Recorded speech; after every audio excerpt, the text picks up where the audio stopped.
Hey. I read Stephen King's On Writing. You may know Stephen King from his book It, or Misery, or Carrie, or The Shining, prolific writer.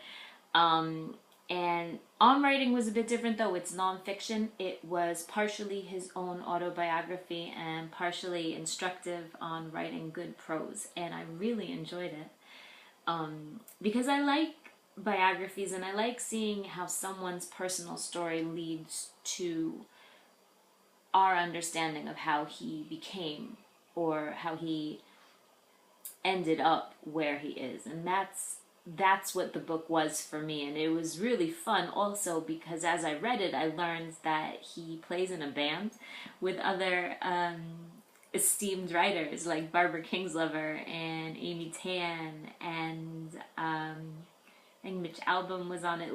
They just kept shifting and rotating through the years. But I thought that was really cool because it shows the extent, or rather, the fact that there is no limitation.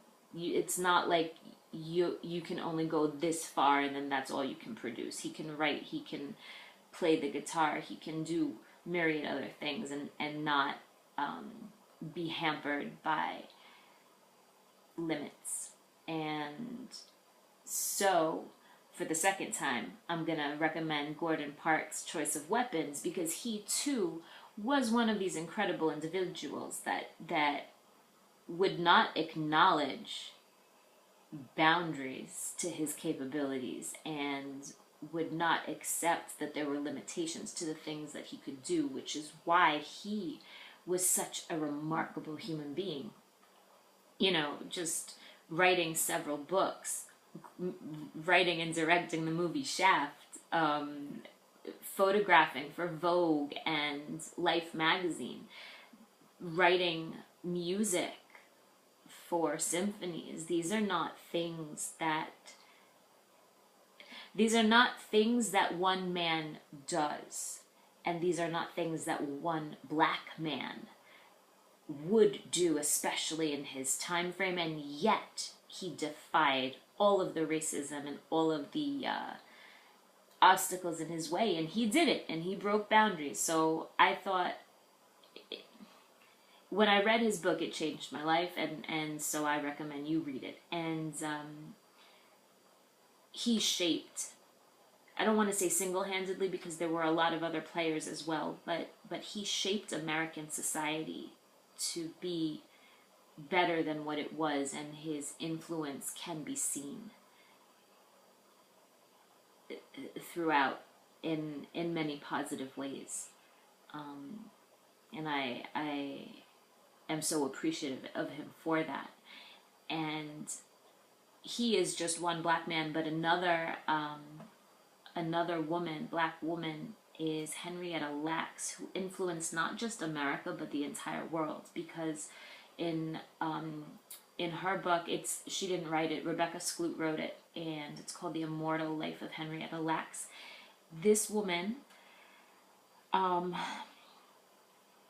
suffered, like many other people of color, racism, and she was sick and she went to the hospital. She was undergoing painful treatments for cancer. She had cervical cancer, and before she died, the hospital took some of her cells, and posthumously she became a legend in the medical community because her cells proliferated to such an extent and were so useful in the creation of vaccines and devising other treatments, so that although she didn't reap the benefits and she couldn't live her own life, and she passed for want of these treatments, but through her body, and by the way, they never got consent.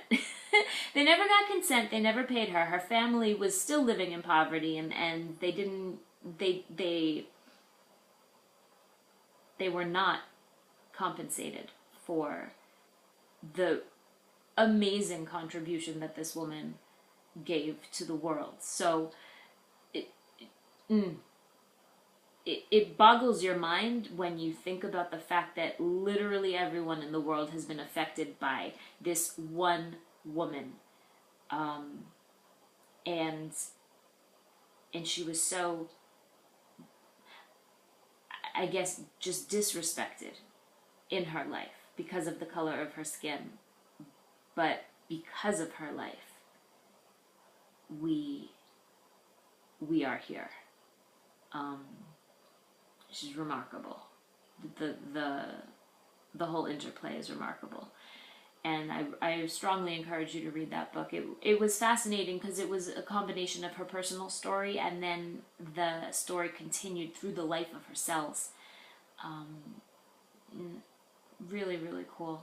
And if you like the story of cancer and you feel like reading a 1,000-page book because it was fascinating, Emperor of All Maladies by Siddhartha Mukherjee. I read that actually at the same time that I read Henrietta several years ago. It was super fascinating. It chronicles cancer, the discovery of cancer, the developments and what they learned in cancer, and it contextualizes it with the world wars and the chemicals they were developing and how those chemicals were then put into the crops for pesticides and how it all impacted human health and how they even exhumed bodies and they found tumors in these people's bodies, but the people didn't die from cancer, they had died from other natural causes. But that just shows the extent to which cancer was alive and well, and why it has become the emperor of all maladies in our time now.